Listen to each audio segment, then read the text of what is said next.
Hi guys, hope you're doing well. Thank you so much for all the views on yesterday's video. 14,000 views. I think that's a record, another record for me. And all the subscribers, I've had loads of people saying they're subscribed. I'm nearly 5,000 subscribers. I can't believe it. So thank you so much. I love my YouTube channel. And it seemed that the majority of comments in my last video were on my side, as in totally against the admin charge. There were a few of you that thought that they should have an admin charge to help out the staff and blah blah blah. And I get that, and I'm quite happy to have a conversation. Everyone's got a different opinion, and that's fine. That's what this channel's all about, really, is chatting about stuff. But where I draw the line is when comments are abusive, and I think I've said this before, and I hate having to say it, but I had 4 or 5 maybe yesterday that I've actually blocked because they were just abusive. Basically, I mean, it's quite funny in a weird way. Basically, they were trying to say that I was single-handedly trying to take down the motorcycle dealerships in the UK by not paying the admin charge. But really abusive. And it's funny, I always check when someone sends me an abusive comment, and I've had a few over the years, but I always check, and without fail, it's always their first comment. It's not someone that's commented before or as a regular subscriber. It's always their first comment. And I think to myself, do you know what? You don't deserve to have any airtime on my channel if you can't be nice. Do you know what I mean? Just be respectful. It's quite simple. So I'm not moaning. I'm just telling you how it was yesterday. It was quite funny. I've struggled to reply to all the comments actually, because there were so many comments and there were so amazing comments. Some of the stories, go on and read some of the comments, just horrendous stories actually, about situations at dealerships and stuff. And I'm not trying to drag the dealerships down. But speaking of dealerships, I did have one comment from Ian, who is the director of a motorcycle dealership in Bradford. It's called Wibsey Motorcycles, Wibsey. He said that he doesn't charge an admin fee, and it sounds like a proper old school motorcycle dealership. So if you're in Bradford area and you're looking to buy a bike, Wibsey is Wibsey Motorcycles. That's hard to say. Just one other point, and then we'll talk about the title of this video. Yesterday's video got a lot of comments about the fact that people thought I'd sold my Z900 RS and bought a Ika Sawak because the camera was in reverse. Now, so the tank badge obviously was in reverse, and it didn't look like Kawasaki anymore. Now, I always have my camera in reverse, and you've probably never noticed it before because I'm not behind or in front of, shall I say, something with writing on it, so you can't see that it's backwards. But actually, I'm backwards, in case you didn't know.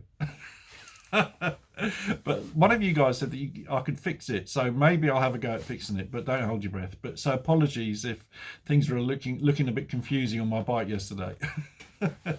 Right, let's talk about me trying to purchase a bike, a private selling bike, and I'm still looking, and I must have phoned 10, I reckon, and over half of them I got off the phone and I wasn't sure about the seller. And I don't think I'm a particularly suspicious person, but you can be the judge of that. I'm going to tell you 4 stories of 4 of the calls that I made and the answers I got to some of the questions when I was inquiring about the bike.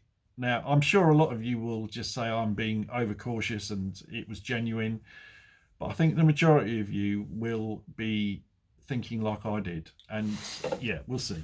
Anyway, so the first one was an Interceptor. I've had to write them all down. Now, the reason I was looking at Interceptors is because I was thinking of buying an Interceptor and painting it in army colours. I think I said that in the previous video, and it's still kind of there in the back of my head. I think it would look really cool, doing an Interceptor in like a Signals Classic 350 style. Yeah, I really like the thought of that, but I really want the single engine, so the Classic 350 or the Benelli really is the bike that I want. But anyway, I found this Interceptor up, and the guy said he'd only just bought it, but he didn't like it. He didn't find it powerful enough, and he found it uncomfortable. So I said, okay, that's fine. I mean, I can't talk about getting rid of bikes quickly because I've done it for the last 3 years, haven't I? So, um, but in the short time he's owned it, he's managed to lose the service history and the spare key. He had it a month. I mean, how careless can he be? What he did say was that if I was to buy the bike, that he's pretty certain he'd come across it, and when he did, he'd send it to me. Now, that just sounds like the oldest line in the book to me, but am I being suspicious?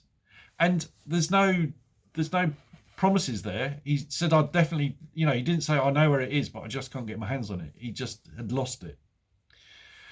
So unfortunately, that looked like a really nice bike, and I was just put off by that. I think maybe the fact that he'd had it such a short time, a month, and I mean, I shouldn't think like that because I've had bikes a month and got rid of them. So, but it was more the fact that he'd lost the service history and the spare key. To me, it just sounded too convenient, but then maybe, am I being too suspicious? I don't know. Right, the next one was a Benelli Imperiale 400, a 2021, and it had only done less than 2,000 miles. And this guy told me that he'd owned it from nearly new, so he'd had it 4 years. When I spoke to him, I said, so have you had it serviced every year? And he said, well, the thing is, and then when someone starts with that line, you think, oh, here we go. He said, I've actually not put a single mile on it. He said, I just got too busy and I've got other bikes and I didn't ride it at all. Not at all. So I said, well, okay. I thought that was a bit odd, but I said, so has it been serviced? I mean, like the annual service, or had the oil changed? Oh, yeah, I've had it serviced every year. I said, well, how have you had that serviced every year if you haven't ridden it? And he said, someone's come round from the dealer. Again, it sounded really strange to me, and serviced it for him in his garage. So I liked the bike, and the bike looked really nice, but there was just something that wasn't quite right for me. He'd also said that he'd just had it MOT'd on the advert, and the advert's actually still on there now. And he said just had it MOT'd, and when I checked the MOT, it was actually done at the beginning of September, so 3 months ago. So he's had that bike advertised for at least 3 months, and obviously hasn't sold it yet. Now I don't know whether or not the Imperiale 400 is like a bike that people want. Maybe it isn't. I don't know. But that's quite a long time, over 3 months to have a bike and still got it, I think. And it was, I would have said, reasonably cheap. It was under 2 grand. So there were a few things there that I was a little bit suspicious of, if you like. But maybe you guys would have bought it and thought, well, it's fine. He just hasn't ridden it. But something didn't sit quite right with me. And if it doesn't sit quite right with you, then I think you need to walk away. That's the way I feel anyway. I use a company called Vehicle Score. I'm not promoting them. I'm not being paid by them, but I find them really helpful. And they're a company you can put in the number plate, and it will tell you how long the MOT is, what advisories there's been on the last MOTs, if there's been a lot of advisories on the previous MOTs, how long the owner's had it for, how many owners it's had, and on that basis it will give you a score out of 100 or 1,000, I think. But I use it just to see how long someone's had it for, the MOT advisories, etc., etc. If you want to go a little bit further, you can then pay to have an actual full check done it. So it checks if it's been stolen, if it's been written off, or if it's any recorded stuff that's logged to that bike or car. It will give you the information. I didn't do the full check on that Imperiale because he'd put me off when he said he'd never ridden it, and it just, something didn't sit right with me. So that was one of the other bikes. The next one, there's another bike. There's a bike I'm going to talk about in a minute, which is why you need to do your checks. The next bike was another Interceptor. Now this guy told me he'd had it for 4 months, and he'd bought it for his boy, is what he said, but his son didn't like it, so he's selling it. So I asked him, does it have service history? And he said, yeah, the guy who owned it before me self-serviced it. And that's fine, and especially on Royal Enfields, a lot of people self-service their bikes. And it's good to document that, and if you've got receipts, even better. But he said that the guy had written down every time he'd serviced it. And I said, have you got any documentation, as in like receipts and stuff? And he said, no. He said, but I'll WhatsApp you over the services that he had done.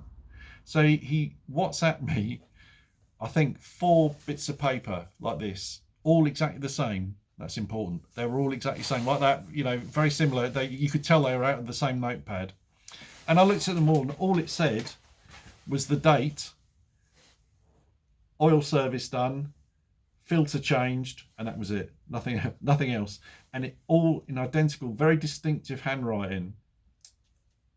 The last one I saw, there were 4 sheets of paper, all identical. The last sheet had been done 3 weeks previous to the conversation, or to the time that I received it. So in the time this guy had owned it, because he'd had it 3 months. So I thought, well, that's very strange. How can the guy that owned it before have done a service on it? And the writing was identical, exactly the same. The notepad was exactly the same. So something's not right. So I thought, I'm going to phone him back, and I said, listen, I've received it. I said, but I'm a little bit confused. Did you service the bike yourself 3 weeks ago? And I could almost hear the cogs whirring around in his head. And he said, yeah, I serviced it. That's it. I serviced it myself 3 weeks ago. So I said, well, how come that's been written down by exactly the same handwriting as the other previous 3 receipts or pieces of paper? And he hung up on me. This is true. He hung up on me. And I phoned him back because I was intrigued. I guess I caught him. Well, I don't guess. I know I caught him in a lie. He's obviously written those all out himself, and stupidly had put one for a service to make it look like it had been recently serviced, and not thought it through. I mean, one born every minute, right? I tried to phone him back and he wouldn't answer. So that was that one. I mean, that is dodgy. There's no way I'm going to touch that. The last one, guys, this one is the reason why you need to do your HPI checks, because I could have got stung on this. So this was this was when I first moved to the country, so what, 5 months ago, and I was looking for the Z900 RS. That's the bike I wanted. I ended up getting a new one, but I was looking at second-hand ones, and specifically the orange and brown one, the Jaffa, is it called? I really like that colour. I think it looks really good. And I found one that wasn't too far from me, and I phoned him up, and he said he'd had it for 3 years, or over 3 years, had a full service history. He said it was immaculate, nothing wrong with it. I said, right, I want to come see it. Before I do, can you give me the number plate? And I was really interested in this bike. Can you give me the number plate so that I can do a quick check on it? And he started to get a little bit, he said, oh, I can't at the moment, I'm at work, but can't you do that when you're here? And I'm thinking, no, can you not, when you go home, just send me a text with the number plate on it, and I'm sure if it's fine, I'll come and see it. Anyway, didn't hear anything that night. So the next day I phoned him again and said, can you send me the number plate? Oh, I forgot, I'll do it tonight. Again, it didn't happen. So I said, next day I phoned him and left him a message saying, if I don't get the number plate from you, then I won't be interested in your bike. And he sent me, literally within a minute, he sent me back the number plate. Just the number plate. No, sorry about that. It was just the number plate.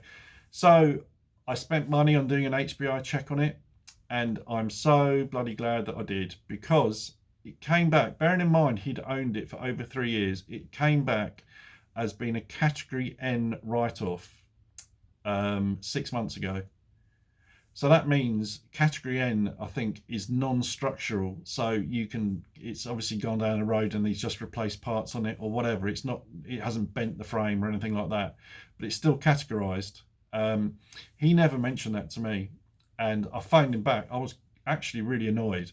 I phoned him back and said, I've just done the HPI check. I don't need to tell you because you already know, but it was written off 3 months ago. He goes, it wasn't written off, it's a category N. So he knew full well what it was. I said, but a category N is classed as a write-off, it's just non-structural. He said, yeah, but I've had it all repaired. And I said, you didn't think to mention that to me? Because automatically, I think, do they take 20% off the value of a bike if it's been categorized? I can't remember, or a car, something like that. Anyway, he was clearly being dishonest. I mean, maybe the bike was absolutely spot on and he'd had it back to perfect. But the fact that he didn't even mention such a big thing as that, to me, it set off alarm bells, obviously, and I didn't buy it.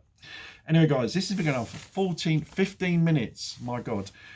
Let me know of your stories, of if you've had any stories when you've tried to buy a bike privately. I'm not saying that everyone's dodgy, because obviously they're not. But I'm just saying you have to be careful, and you have to do your checks. And sometimes when you phone a couple and they all sound a bit iffy, then you kind of think, shall I just buy from a dealer, and then at least I know that it's all okay, and pay more money and buy from a dealer. But yeah, I'm still looking, and a few of you sent me your bikes that you want to sell, so I'll be looking through them tonight, and I'll get back to you guys. Thank you so much for all the comments, well, most of the comments, and I will catch you on the next one, guys. Ride safe.